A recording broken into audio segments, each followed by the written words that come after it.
গণমাধ্যমের সাথে তিনটি শব্দ যায় বা তিনটি বিষয় জড়িত: নিউজ বা সংবাদ, জার্নালিজম বা সাংবাদিকতা, জার্নালিস্ট বা সাংবাদিক।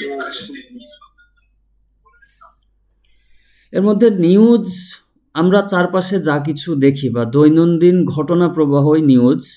এটাকে একটু ভালোভাবে বললে নিউজের মধ্যেই NEWS এর মধ্যে এটার ডেফিনেশন বা পরিচয়টা আছে। নর্থ, ইস্ট, ওয়েস্ট, সাউথ, মানে আমাদের চারপাশে যা কিছু ঘটে, মানুষের দৈনন্দিন ঘটনা প্রবাহই হচ্ছে নিউজ। আর জার্নালিজম বা সাংবাদিকতা, মানুষের এই ঘটনা প্রবাহকে তুলে ধরাই হচ্ছে জার্নালিজম। যেই মাধ্যমে বা যেখানে তুলে ধরা হয় সেটা জার্নালিজম, সাংবাদিকতা বা গণমাধ্যম। সেই সাথে যিনি তুলে ধরেন, যেই কাজটি তুলে ধরার কাজটি যিনি করেন, তিনি জার্নালিস্ট বা সাংবাদিক। এইটা পৃথিবীতে যত প্রফেশন রয়েছে, সকল প্রফেশনের চেয়ে, সকল পেশার চেয়ে গুরুত্বপূর্ণ একটা পেশা আমার দৃষ্টিতে।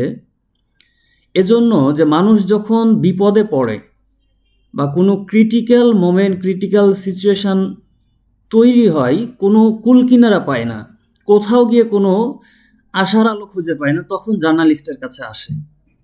ইভেন অনেক সময় আইনের দ্বারস্থ হয়, সেখানে গিয়েও যখন সে তার ন্যায্য বিচারটা পায় না, তখন সাংবাদিকের দ্বারস্থ হয়।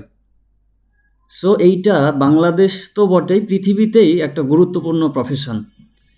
এবং এই জার্নালিজমের প্র্যাকটিসটা বাংলাদেশে এতটা গুরুত্বপূর্ণ, বাংলাদেশে যে ঘটনাগুলো ফ্যাসিস্ট সরকারের আমলে ঘটেছে, বিশেষভাবে জুডিশিয়াল কিলিং বা বিচারিক হত্যাকাণ্ড যেগুলো হয়েছে, রাজাকার, যুদ্ধাপরাধী, স্বাধীনতা বিরোধী, এই ধরনের কথাকে ব্যবহার করে যে কোর্ট তৈরি করা হয়েছিল, তার প্রিভিয়াস যে ব্যাকগ্রাউন্ডটা, সেইটা যদি আপনারা একটু খেয়াল করেন, প্রথমে কি করলো আওয়ামী লীগ সরকার? গণজাগরণ মঞ্চ তৈরি করলো। শাহবাগে গণজাগরণ মঞ্চ তৈরি করে একটা ন্যারেটিভ দাঁড় করালো যে স্বাধীনতা বিরোধীদের বিচার করতে হবে, রাজাকার, আলবদর, আল শামস, এই কথাগুলো সামনে এনে যুদ্ধাপরাধী, স্বাধীনতা বিরোধী, এগুলোকে মানুষের মাঝে তুলে ধরা হলো। এবং কিছু তরুণ তরুণী, যুবক যুবতী, তারা ধারাবাহিক আন্দোলন শুরু করলো শাহবাগে। আর এইটাকে স্ট্যাবলিশ করার গুরু দায়িত্ব, সবচেয়ে কুশীলব বা সবচেয়ে কার্যকরী পদক্ষেপটা যেটা নিয়েছে সেটা মিডিয়া। এবং ফ্যাসিস্ট আওয়ামী লীগ মিডিয়াকে দিয়ে এইটা সফলভাবে সম্পন্ন করতে পেরেছে। ফলশ্রুতিতে কি হলো, বাংলাদেশের যারা সম্পদ ছিলেন তাদেরকে রাজাকার ট্যাগ দিয়ে বিচারিক হত্যাকাণ্ডের মাধ্যমে ফাঁসিতে ঝুলানো হলো। তার মানে হচ্ছে সবচেয়ে ইম্পর্টেন্ট এবং ইফেক্টিভ ভূমিকাটা মিডিয়ার। আর এজন্য আজকে দেখেন বিশ্বে যেই ঘটনাগুলো ঘটছে, এটা আপনি আমাদের বাংলাদেশের দৃষ্টিকোণ থেকে বললাম, আন্তর্জাতিক অঙ্গনে যান, ফিলিস্তিনে র্যান্ডমলি আজকে শুক্রবার এখন পর্যন্ত তাদের উপরে হামলা অব্যাহত রেখেছে ইসরায়েল। কিন্তু বিশ্ব মিডিয়া এইটাকে বা বিশ্ব নেতারা এইটাকে, তথাকথিত বিশ্ব নেতারা, বিশ্ব মোড়ল সেটা বলি আমেরিকা কিংবা ব্রিটেন কিংবা জাতিসংঘ, যেটাই বলেন, তারা এইটাকে ফলাও করে না বা ইসরায়েল যে অন্যায় করছে এইটা তারা বলে না। এক্সেপশনাল আল জাজিরা বা এরকম কিছু, বিবিসি কিছুটা। তারপর এগুলো আসলে একটা ন্যারেটিভ বা একটা তাদের উদ্দেশ্যই হলো ইসলাম বা ডানপন্থীদেরকে কিভাবে ঘায়েল করা যায়। সে জায়গা থেকে একজন সাংবাদিক তৈরি হওয়া বা সাংবাদিক তৈরি করাটা অত্যন্ত গুরুত্বপূর্ণ। সাংবাদিকতায় সিটিজেন জার্নালিজম, নাগরিক সাংবাদিকতা বলে একটা নতুন ট্রেন্ড, এটা আগে ছিল না, আজ থেকে 50 বছর আগেও খুব একটা ছিল না।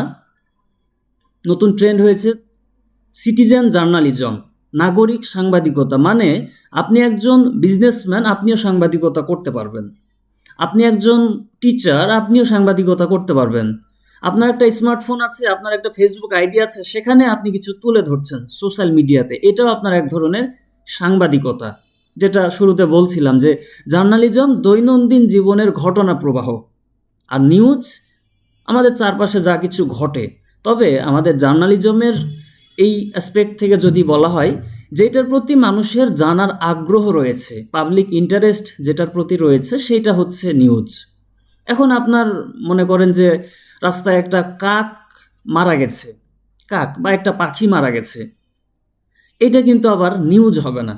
ওখানে যদি কোনো মানুষ মারা যায়, এটা আবার নিউজ হবে, সেটা হোক রোড অ্যাক্সিডেন্টে বা যে কোনোভাবে। তো এইটা হচ্ছে নিউজ বা সংবাদ। আর সাংবাদিক তৈরি হওয়ার গুরুত্বটা এত বেশি যে একটা নিরপরাধ মানুষকে ফাঁসির কাষ্ঠে পর্যন্ত নিয়ে যায় মিডিয়াকে ব্যবহার করে। আবার এই মিডিয়াই একটা, যাকে মিথ্যা সাজা দেওয়া হয়েছে কিংবা বড় ধরনের ব্লেম দেওয়া হয়েছে, তাকে সেখান থেকে মুক্তি দিতে পারে, মুক্তি করানোর ব্যবস্থা করতে পারে। সো এই জায়গায় মিডিয়া আমাদের অত্যন্ত গুরুত্বপূর্ণ। একজন মিডিয়া কর্মী বা একজন জার্নালিস্ট হওয়াটা আমাদের, যেমন আমরা যারা মুসলিম, আমাদের ইবাদতের মধ্যে যেমন আছে যে ফরজ, ওয়াজিব, সুন্নাত, নফল, এগুলো ধারাবাহিক ক্রম। ফরজটা সবচেয়ে গুরুত্বপূর্ণ অ্যাজ এ মুসলিম, 5 ওয়াক্ত নামাজ, রমজানের রোজা, এরকম। তো আমার জায়গা থেকে আমি যেটা ফিল করি যে একজন সাংবাদিক হওয়াটা আমাদের ফরজের মতো, মানে দুনিয়াবি কাজকর্মের মধ্যে ফরজের মতো। এইটা অত্যন্ত গুরুত্বপূর্ণ। আচ্ছা, এখন প্রশ্ন হতে পারে যে ঠিক আছে, বুঝলাম এত কিছু, সাংবাদিক হব কিভাবে বা প্রস্তুতি নেব কিভাবে, বা আমার কি কি প্রয়োজন এই মুহূর্তে সাংবাদিক হওয়ার জন্য? বেশি কিছু প্রয়োজন নেই। সাংবাদিক মানে নিউজ করেন যিনি, যিনি সংবাদ করেন, আমাদের মধ্যে কিছু গুণ বা একজন সাংবাদিকের কিছু বৈশিষ্ট্য থাকা অত্যন্ত জরুরি। এর মধ্যে 1 নম্বর যেটা বৈশিষ্ট্য বা ক্যারেক্টারিস্টিক্স বা প্রয়োজন সাংবাদিক হওয়ার জন্য, সেটা হচ্ছে সৎ সাহস রাখা। সাহসী হতে হবে। কারণ আপনি একজন সাংবাদিক, আপনি একটা নিউজ যখন করবেন, আপনার শত্রু তৈরি হবে। ডানে বামে সামনে পেছনের যে ঘটনা প্রবাহ তুলে ধরবেন, সত্য যখন লিখবেন, আপনার শত্রু তৈরি হবে। এজন্য সাহস থাকতে হবে। আর সততা অত্যন্ত গুরুত্বপূর্ণ। কারণ এই জায়গায় মিসগাইড হওয়ার কিংবা অসৎ পথে বা অসৎ উপায়ের বেশ কিছু পিচ্ছিল জায়গা রয়েছে। এইটাকে সংবরণ করতে হবে, সেই জায়গাটাকে নিজেকে নিয়ন্ত্রণ করতে হবে। তবেই সাংবাদিক হওয়া বা আদর্শ সাংবাদিক হিসেবে নিজেকে প্রতিষ্ঠিত করা সম্ভব। সেই সাথে আরও কিছু বিষয় প্রয়োজন। আপনাকে গুড লিসেনার হতে হবে, শুনতে হবে মানুষের কথা। আপনাকে নিরপেক্ষ হতে হবে। আপনাকে সবার সাথে কথা বলার মতো সক্ষমতা আপনার থাকতে হবে। এছাড়াও বাস্তবিক জায়গা থেকে কাজের জন্য যেটা, আপনাকে শুদ্ধ ভাষী হওয়াটা, আঞ্চলিকতা পরিহার করা, এই বিষয়গুলো মেনটেন করা, প্রথমত সাংবাদিক হওয়ার জন্য এই বৈশিষ্ট্যগুলো আমাদের প্রয়োজন হবে। তো মোটা দাগে 2টো বিষয়, সাহসী হতে হবে এবং সততা থাকতে হবে। সততা না থাকলে আপনি কিছু ক্রাইমের তথ্য পেয়েছেন, প্রমাণ পেয়েছেন, ক্রিমিনালরা চেষ্টা করবে আপনাকে এটা ম্যানেজ করে যে কোনোভাবে নিউজটা যাতে না হয়। বাট এই জায়গায় আপনাকে সত্যটা তুলে ধরতে হবে। আবার যখন আপনি তাদের প্রস্তাবে রাজি হলেন না, সত্য তুলে ধরলেন, তখন তারা আপনাকে থ্রেট দেবে, আপনার নামে মামলাও করতে পারে, আপনাকে অ্যাটাক করতে পারে, মেরে ফেলতে পারে। সাগর রুনির বিষয়টি আপনারা জানেন। এরকম অনেক, এই জুলাই গণঅভ্যুত্থানেও বেশ কয়েকজন সাংবাদিক শহীদ হয়েছেন।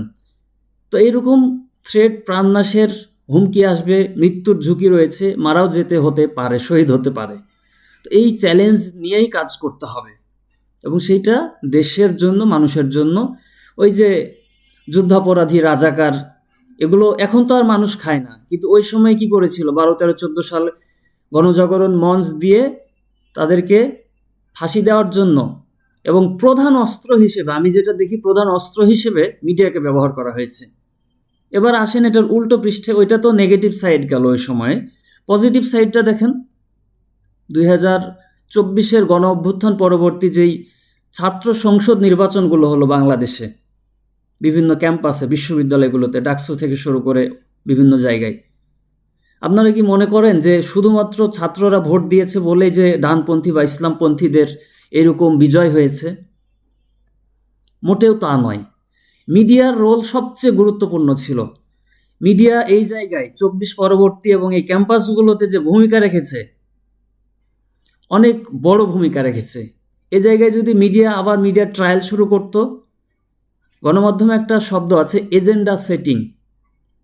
এজেন্ডা সেটিং মানে আগামীকালকে কি খাওয়ানো হবে পাবলিককে, এইটা গণমাধ্যম হাউসগুলো, মিডিয়া হাউসগুলো তারা তৈরি করে ফেলে।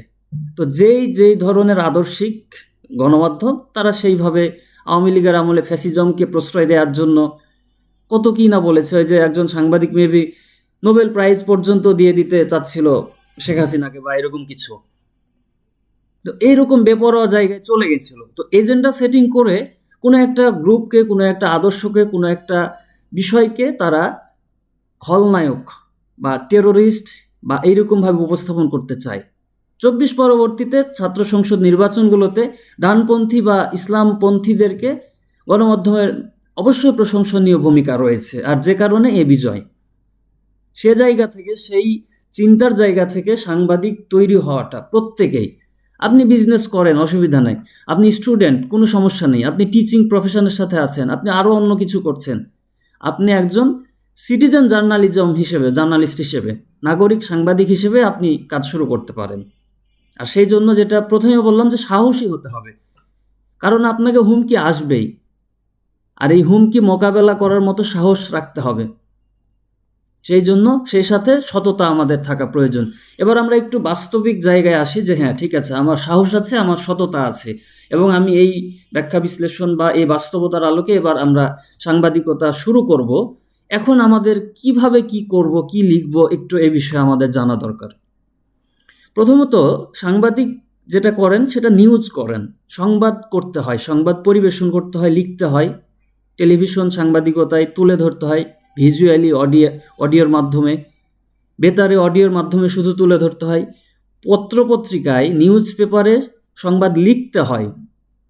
আর এই লিখার বা বলার কৌশলটা হচ্ছে, সাংবাদিকতায় যেটা একটা টার্ম আছে 5W1H, এই দুইটা টার্মে এখানেই কিছু উত্তর রয়েছে, যেটা দিয়ে যে কোনো একটা কমপ্লিট রিপোর্ট তৈরি হয়, যেটা আমরা ছোটোবেলায় পড়ে এসেছি WH কোশ্চেন, যেগুলো মানে হোয়াট, হাউ, হোয়েন, হোয়ার, হু, সেই সাথে হাউ, এই বিষয়গুলোর উত্তর একটা নিউজে থাকতে হয়। আপনার রিপোর্টে যদি এই 6টা প্রশ্নের উত্তর থাকে, আপনার রিপোর্টটা কমপ্লিট রিপোর্ট। এখানে আরও বিস্তর বিষয় আছে। 2 ধরনের রিপোর্ট হয়, প্রধানত 2 ধরনের রয়েছে, সফট নিউজ এবং হার্ড নিউজ। সফট নিউজটা হচ্ছে সাদামাটা, ধরেন আপনার জেলায় কোনো এমপি গেছেন বা কোনো একটা প্রোগ্রামের উদ্বোধন করেছেন, বা ধরেন 16ই ডিসেম্বর আমাদের বিজয় দিবস উদযাপন হয়েছে একটা স্কুলে, এইটা হবে সফট নিউজ বা সাদামাটা বা ডে ইভেন্ট, দৈনিক যা ঘটে। এরপর হার্ড নিউজটা একটু বিস্তর বিষয়, বিভিন্ন অনুসন্ধানী report, crime report, feature news, special কোনো বিষয়কে কেন্দ্র করে, সেগুলো হার্ড নিউজের মধ্যে যায়। তো প্রথমত আপনারা সফট নিউজই তৈরি করতে পারেন। সেটা হচ্ছে বিজয় দিবস, মনে করেন একটা স্কুলে উদযাপন হলো বিজয় দিবস, তো কোনো একটা স্কুলের শিরোনাম, প্রথমে নিউজে থাকে শিরোনাম, একটা টাইটেল বা শিরোনাম দিতে হয়, এরপর সেখানে বিস্তারিত তথ্য উল্লেখ করতে হয়, যেটা বললাম WH কোশ্চেনের 6টা উত্তর মাস্ট নিউজে থাকতে হবে, তাহলে যে কোনো একটা কমপ্লিট নিউজ আমরা বলতে পারবো। তাহলে একটা স্কুলের নাম যদি বলি, চৌডালা উচ্চ বিদ্যালয়ে বিজয় দিবস উদযাপন, অথবা নোয়াখালীতে বিজয় দিবস উদযাপন, এরকম যদি বলি, নোয়াখালীতে বিজয় দিবস উদযাপন, এটা শিরোনাম দিলাম। এবার আমাকে ইন্ট্রো, নিউজের ভাষায় যেটা প্রথমে শিরোনাম, এরপরে যেটা অংশ রয়েছে দ্বিতীয় অংশ, সেটাকে বলা হয় ইন্ট্রো নিউজের ভাষায়। সেই ইন্ট্রোর মধ্যে আমাকে 5W এবং 1H ফিল আপ করতে হবে এইটার উত্তর।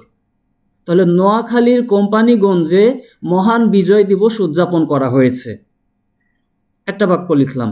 এবার আমাকে দিতে হবে কোম্পানিগঞ্জের কোথায় উদযাপন হয়েছে, কবে, কখন হয়েছে। তাহলে শুক্রবার সকালে দিনব্যাপী কর্মসূচির, শুক্রবার সকালে এই কর্মসূচি অনুষ্ঠিত হয়, এইটা আমাদেরকে এখন তুলে ধরতে হবে। এবার বিজয় দিবস উদযাপনের কর্মসূচির মধ্যে কি কি ছিল এই বিষয়টা এখন তুলতে হবে। যে হ্যাঁ, জাতীয় পতাকা উত্তোলন করা হয়, এরপর ক্রীড়া প্রতিযোগিতা অনুষ্ঠিত হয়, সাংস্কৃতিক অনুষ্ঠান হয়, ইত্যাদি ইত্যাদি যা যা ইভেন্ট ঘটেছে। এবার আমাকে দিতে হবে কারা কারা সেখানে ছিলেন। এই অনুষ্ঠানে প্রধান অতিথি হিসেবে উপস্থিত ছিলেন নোয়াখালীর জেলা প্রশাসক অমুক, ডিসি মহোদয় মনে করেন ছিলেন। এরপর বিশেষ অতিথি কারা ছিলেন, সভাপতিত্ব কে করলেন, এই বিষয়টা এবার আমাকে নিউজে উল্লেখ করতে হবে। আর এগুলো যে উল্লেখ করব নিউজের ভাষায়, এগুলো হচ্ছে বডি, কম গুরুত্বপূর্ণ তথ্যগুলো নিচের দিকে। এবার সর্বশেষ যেটা উল্লেখ করব, যারা অতিথি ছিলেন তাদের বক্তব্য, তারা কি বললেন। অনুষ্ঠানে নোয়াখালীর জেলা প্রশাসক অমুক বলেন, বিজয় দিবস আমাদের জন্য অত্যন্ত গুরুত্বপূর্ণ। আমরা এই দিবসটিকে শ্রদ্ধাভরে স্মরণ করি, বিজয় দিবসকে ধারণ করে সামনে এগিয়ে যেতে হবে, ইত্যাদি ইত্যাদি। তিনি যা বললেন সেই কথাগুলো আপনার নিউজে চলে আসলো। এইটা হয়ে গেল আপনার একটা কমপ্লিট নিউজ, সফট নিউজ যেটাকে বলছে। তাহলে নিউজের জন্য যেটা প্রয়োজন, আমাদেরকে 5W1H এর উত্তর দিতে হবে। আমি যদি আপনাদেরকে একটা নিউজের ডেমো দেখাই, দেখানো তো যাচ্ছে না, আমি যদি বলি আমার হাতে যে নিউজটা রয়েছে, এটা আমি কিছুদিন আগে হয়েছে। একটা কলার হাটে, হাট বাজার যে বসে, হাটের মধ্যে চলন্ত ট্রাক ঢুকে যায় এবং সেই ট্রাক ঢুকে যাওয়ার কারণে 4 জন নিহত হয় সেখানে ঘটনাস্থলে। ভাই ভাই দেখানো যাবে, আপনি ভিডিও অন করেন।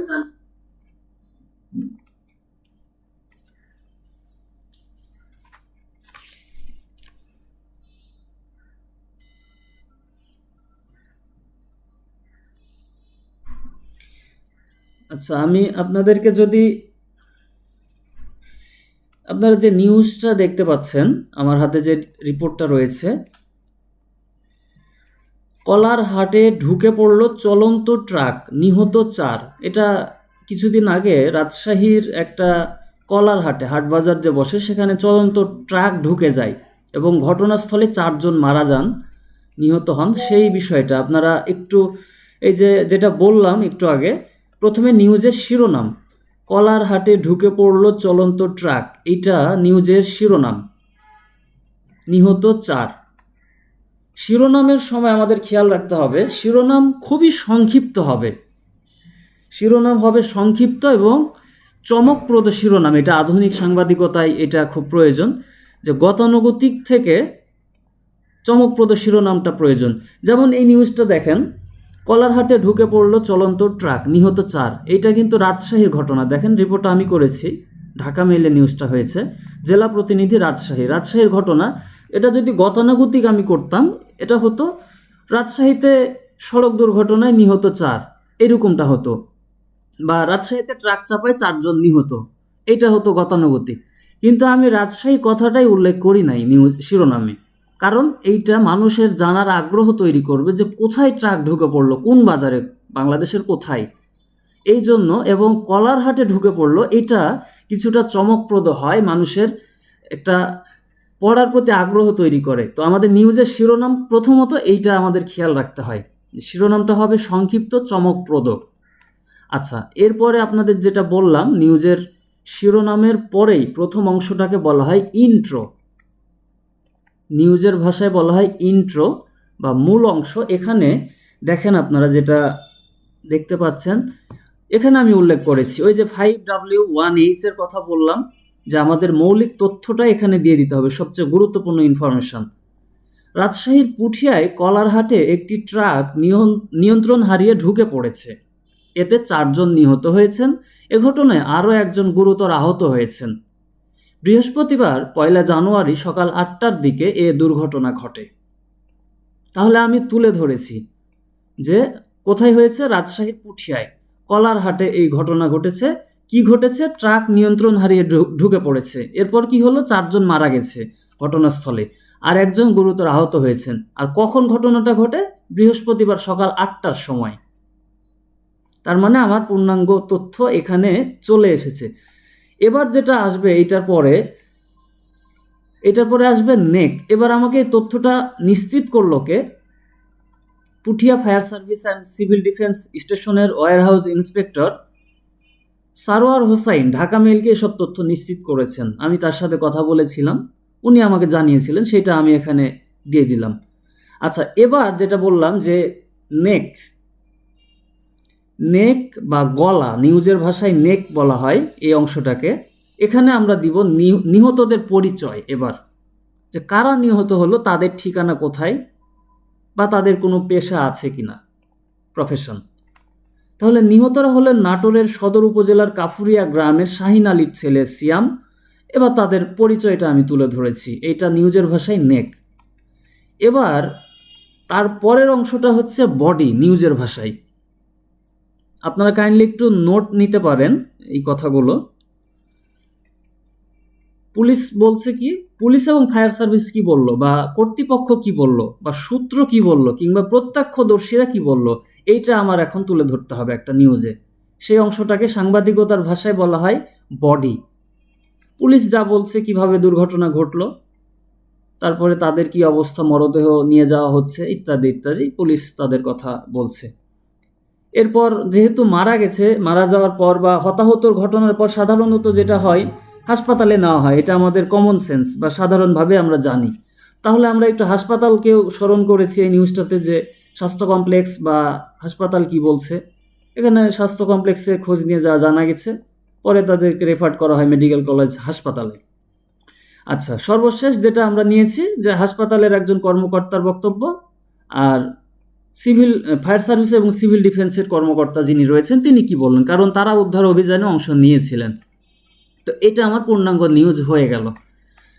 তো এই জিনিসটাই আমাদের খুবই বেসিক, যে কোনো নিউজের জন্য, সেটা কোনো দিবস উদযাপন হোক, কোনো প্রোগ্রাম হোক, কোনো সেমিনার হোক, কিংবা কোনো দুর্ঘটনা বা যে কোনো কিছুই হোক না কেন, একটা নিউজে প্রথমত আমাদের শিরোনাম দিতে হয় চমকপ্রদ এবং সংক্ষিপ্ত। এইটা মাথায় রাখতে হবে আমাদের। শিরোনাম হবে চমকপ্রদ এবং সংক্ষিপ্ত। এরপরে হবে ইন্ট্রো, নিউজের ভাষায়, সেখানে 5W1H, মানে কোথায়, কখন, কিভাবে, কি, এই প্রশ্নগুলোর উত্তর এই অংশে আমাদের থাকবে ইন্ট্রোতে। এরপরে আমাদের তুলনামূলক কম গুরুত্বপূর্ণ অংশ, যেটাকে নেক বা গলা বলা হয়। তারপরে এখানে থাকবে হতাহতদের পরিচয় বা ঘটনার বিষয়ে, ওই যে বললাম বিজয় দিবসে কি কি ইভেন্ট থাকলো সে বিষয়গুলো থাকবে। আর তারপরে থাকবে কর্তৃপক্ষের বক্তব্য, যে অথরিটি বা সংশ্লিষ্টরা কি বলছেন বা প্রত্যক্ষদর্শীরা কি বলছেন। আর সর্বশেষ থাকবে ব্যক্তির বক্তব্য, মানে যিনি অথরিটির কর্মকর্তা, তাকে দিয়ে আমাদের এই নিউজটা শেষ করতে হবে, তবে এটা একটা পূর্ণাঙ্গ নিউজ হবে। এই হচ্ছে আমাদের মৌলিক বিষয়। আর হার্ড নিউজের ক্ষেত্রে এইটা কোনো স্ট্যান্ডার্ড মেনটেন করা হয় না। হার্ড নিউজ যে কোনোভাবে হতে পারে। এখানে অনুসন্ধানী বিভিন্ন ধরনের তথ্য থাকে, বিভিন্ন ধরনের গোপন সূত্রে পাওয়া বিভিন্ন খবর থাকে, এই বিষয়গুলো উল্লেখ থাকে। সেক্ষেত্রে এই প্যাটার্ন অনেক সময় এইটা মেনটেন করা হয় না হার্ড নিউজ বা অনুসন্ধানী রিপোর্টের ক্ষেত্রে। তো এই ছিল মোটামুটি আমার, নাসির ভাই, আমার সময় প্রায় শেষ হয়ে যাচ্ছে, যেতে হবে একটু। তো আজকে আমার এইটুকু কথার মধ্যে আবারও যুক্ত হবে ইনশাল্লাহ কখনো আপনাদের সাথে। এইটুকু আলোচনার মধ্যে কারো কোনো প্রশ্ন থাকলে একটু কাইন্ডলি করবেন, তাহলে আমি তারপরে শেষ করছি।